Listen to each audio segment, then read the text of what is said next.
कल पंजाब में बड़ा उलटफेर हुआ और वहां के जो सीएम थे कैप्टन अमरिंदर सिंह, उनको इस्तीफा देना पड़ा। वहीं आपने सुना होगा इससे पहले गुजरात में भी सीएम बदला गया था। एक जगह कांग्रेस ने अपना सीएम बदला, दूसरी जगह बीजेपी ने सीएम बदला।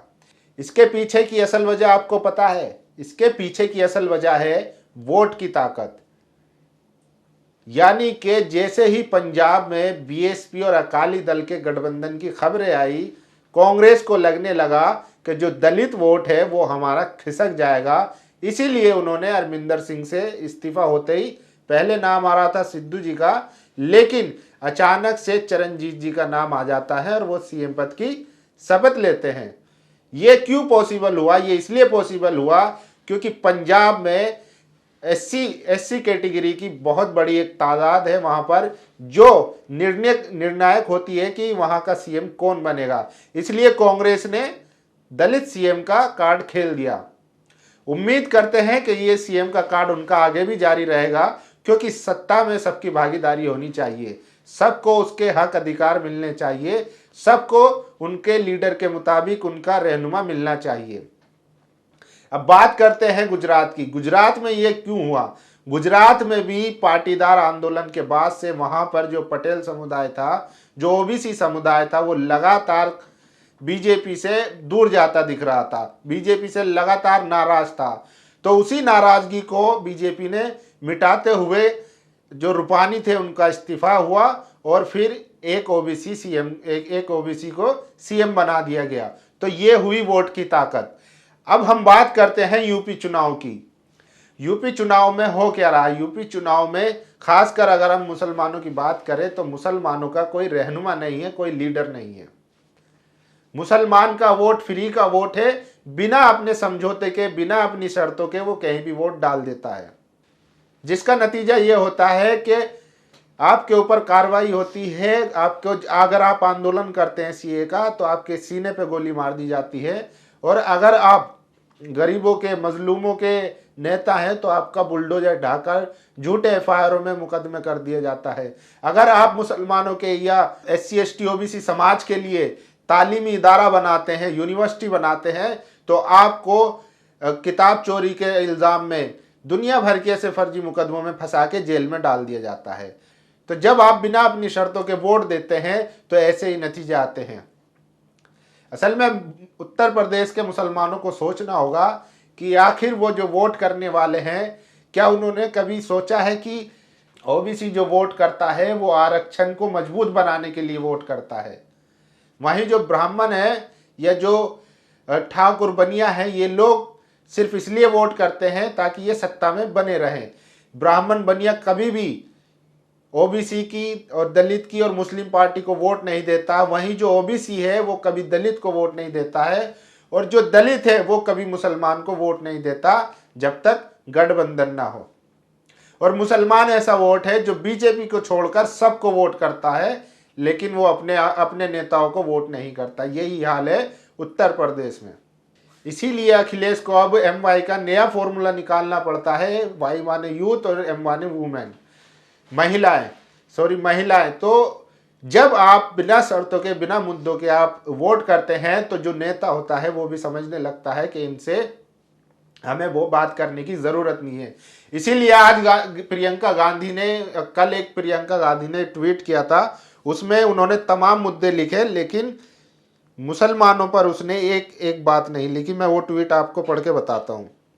ये देखिए, अभी हाल ही में योगी जी ने अपने 4.5 साल का जो कार्यकाल था उसका रिपोर्ट कार्ड पेश किया था। उसी को लेकर प्रियंका गांधी ने ट्वीट किया था कि उत्तर प्रदेश को बनाया भाजपा सरकार ने कुपोषण में नंबर 1, ठीक है, महिलाओं के लिए अपराध में नंबर 1, ठीक है, अपहरण के मामले में नंबर 1, ठीक है, हत्या के मामलों में नंबर 1, ठीक है, दलितों के खिलाफ मामले में नंबर 1, ठीक है। लेकिन इन्होंने एक भी जगह मुस्लिम शब्द का इस्तेमाल नहीं किया। क्या यूपी में मुसलमानों को Z+ सिक्योरिटी मिली हुई है? क्या उनके खिलाफ कोई ऐसी बात ही नहीं हो रही कि उसको मीडिया में उठाया जा सके या उसे चुनाव में मुद्दा बनाया जा सके? तो इससे आप समझ सकते हैं कि जब आप बिना शर्तों के वोट करेंगे तो आपके मुद्दे उठाने वाला कोई नहीं होगा। वहीं जो एक बंदा है जो मुसलमानों के हक अधिकार की लड़ाई लड़ने की कोशिश कर रहा है उसको एजेंट बता दिया जाता है। ओवैसी सांसद से लेके पार्लियामेंट तक हर डिबेट में वो सिर्फ मुसलमानों की बात करते हैं, तो उनको कम्युनल बता दिया जाता है। अरे भाई, जब दलितों की नेता मायावती हैं, ओबीसी के नेता, यादवों के नेता अखिलेश यादव हैं, राजभर के नेता ओम प्रकाश राजभर हैं, या निषाद पार्टी है और आजाद रावण है, तो तमाम समुदाय के नेता है, मुसलमानों का नेता क्यों नहीं हो सकता? तो मुसलमानों को सोचना पड़ेगा। वहीं दूसरी तरफ जो मीडिया है उसके खेल को भी समझना होगा। ऐसे तमाम जो अपने आप को लिबरल और सेक्युलर और प्रोग्रेसिव रिपोर्टर और एंकर कहते हैं, वो पहुंच चुके हैं यूपी में। लेकिन वो यूपी में क्या दिखा रहे हैं? ना तो वो वहां के अस्पतालों की हालत दिखा रहे हैं, ना स्कूल की हालत दिखा रहे हैं। वो दिखा रहे हैं कि वहां पे हींग कैसे बनती है, चारपाई कैसे बनती है। अरे भैया, यही सब अगर आपको दिखाना है तो ज्योग्राफी में चले जाओ, नेशनल ज्योग्राफी में चले जाओ, हिस्ट्री चैनल खोल लो, आर्ट क्राफ्ट करके ऐसा कुछ चैनल खोल लो। क्यों जनता को बेवकूफ बना रहे हो? चुनावी कवरेज के नाम पे सिर्फ लॉलीपॉप दिया जा रहा है, लेकिन असल मुद्दे जो है उस पर बात नहीं हो रही है। आज सौरभ द्विवेदी हो, चाहे अजीत अंजुम हो, चाहे साक्षी जोशी हो, ये लोग कभी भी ये सवाल करते नहीं दिखेंगे कि यूपी में क्या मुसलमानों की जान का तहफ्फुज दिया जा सकता है? क्या मुसलमानों के खिलाफ जो लिंचिंग हो रही है, उन पे उनके जो अपराधी है उनके खिलाफ कितनी कार्रवाई हुई, या जिन लोगों को मारा गया था CANRC में, उनके घर वालों को मुआवजा मिला या नहीं मिला? इस पे कभी सवाल नहीं होगा। क्या CANRC मुद्दा है या नहीं है? क्योंकि CANRC अभी भी खत्म नहीं हुआ है।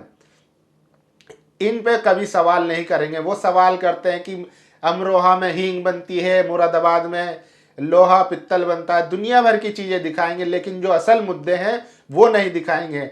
यूपी के अस्पतालों की हालत ऐसी है कि वहां पर बच्चे बुखार से मरने को तैयार हैं, बिलख रहे हैं, तड़प तड़प के मर रहे हैं। फिरोजाबाद में एक बाप और माँ अपने बच्चे को साइकिल पे ले जाती है, लेकिन उस पर सवाल नहीं करेंगे, उसको मुद्दा नहीं बनाएंगे। अजीत अंजुम खेत में बैठ के प्याज और रोटी का एक शानदार सा उसको ग्लोरीफाई करके दिखाते हैं कि यहाँ का किसान क्या सोचता है, लेकिन असल मुद्दा जो है रोजगार, अस्पताल, स्कूलों का, उस पर सवाल नहीं करेगा।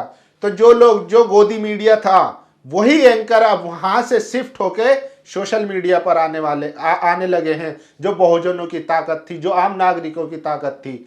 इसीलिए ये यहाँ से भी जो आम लोग हैं, आम जनता है, उनके दिमाग को इन्फ्लुएंस करेंगे, और वही मुद्दा कि योगी जी ये खाते हैं, योगी जी वो करते हैं, ऐसे तमाम सवाल होंगे, लेकिन असल मुद्दा नहीं होगा। आरक्षण का मुद्दा इनकी जबान पे नहीं होगा, स्कूल अस्पताल का मुद्दा इनकी जबान पे नहीं होगा, मुसलमानों की जान का तहफ्फुज का सवाल इनकी जबान पे नहीं होगा। इनकी जबान पे वही हींग कैसे बनती है और लोहा पित्तल, दुनिया भर की चीज़ें होंगी, लेकिन जो इनकी समस्याएं, जो मुसलमानों की, पिछड़ों की, दलितों की समस्या हैं, उस पर सवाल नहीं करेंगे। वहीं मैं हर मुस्लिम से ये सवाल करूंगा कि आप भैया, चाहे जिस पार्टी को आप वोट दें, अखिलेश को दे, मायावती को दे, मैं उससे नहीं कह रहा कि आप किसी खास को वोट दें। मैं ये कह रहा हूं कि आप जब वोट करें तो भाई, अगर मैंने कुछ सामान खरीदा या मैं कुछ बेच रहा हूं, तो मैं कुछ शर्त रखूंगा ना कि भाई मैं आपको इसलिए समर्थन दूंगा कि आप मेरे लिए ये करेंगे।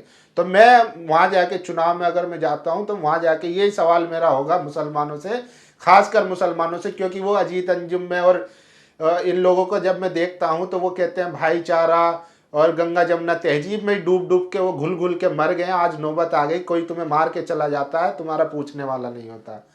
तो इसलिए मैं सवाल करूंगा कि आप अगर वोट दे रहे हैं, अखिलेश को दे रहे हैं, तो किस शर्त पे दे रहे हैं? क्या सिर्फ इसलिए कि बीजेपी को हराना है? क्या सिर्फ इसलिए कि संविधान को बचाना है? अरे भाई, तुम्हारा पहले जब 2012 में अखिलेश सीएम बने थे तो उन्होंने मुसलमानों को आरक्षण का वादा किया था, उसका क्या हुआ? सवाल तो पूछना चाहिए।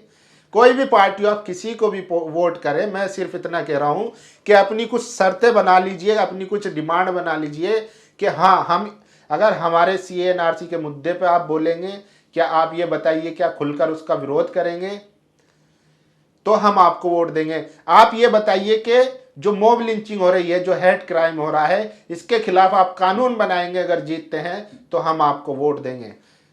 आप ये तय करिए कि मुसलमानों को आरक्षण मिलेगा, चाहे 4%, 2%, जितना भी हो, तो हम आपको वोट देंगे। आप ये अपने मुद्दे बनाइए। इस तरीके के तमाम समस्याएं हैं जो कॉमन समस्या है मुसलमानों की, उस पर इत्तेफाक करके एक कमेटी बनाइए या ज़्यादा से ज़्यादा लोगों को इकट्ठा करिए और वहाँ के जो आपके नेता हैं, लोकल नेता, उनके कानों में बात पहुँचाइए कि अगर आप हमारे लिए ये करते हैं तो हम आपको वोट देंगे। सिर्फ बीजेपी को हराना, संविधान बचाना और सेक्युलर दिखने के लिए वोट करेंगे तो हालत ऐसी रहेगी, फिर से बीजेपी आएगी।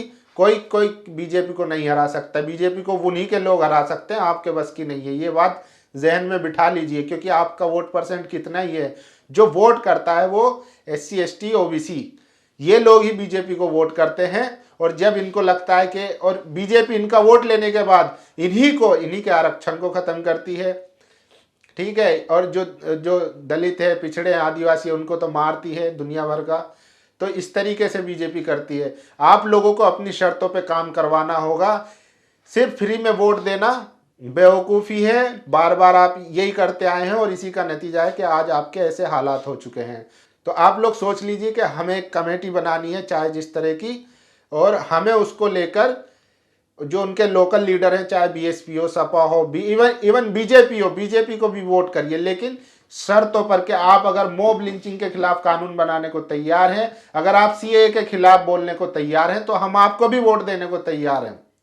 तभी जो दूसरी पार्टियां, चाहे कांग्रेस हो या BSP हो या सपा हो या MIM हो, तभी ये लोग सोचेंगे कि हाँ, अगर हमें इनका वोट चाहिए तो हमें इनके लिए कुछ करना पड़ेगा। वरना नेता बनते रहेंगे और आप लोग, जो आम लोग हैं, जो मजदूर तबका है, वो लगातार पिसता रहेगा। तो आप लोग क्या सोचते हैं, अपनी राय जरूर दीजिए। धन्यवाद। नेशनल दस्तक की आपसे गुजारिश है कि अगर इसको बचाना चाहते हैं तो नेशनल दस्तक को सब्सक्राइब करने के लिए रेड कलर के सब्सक्राइब बटन को दबाएं, फिर बेल आइकन की घंटी दबाएं। नेशनल दस्तक को बचाने के लिए बहुत जरूरी है कि हर खबर को शेयर करें, लाइक करें, कमेंट जरूर करें।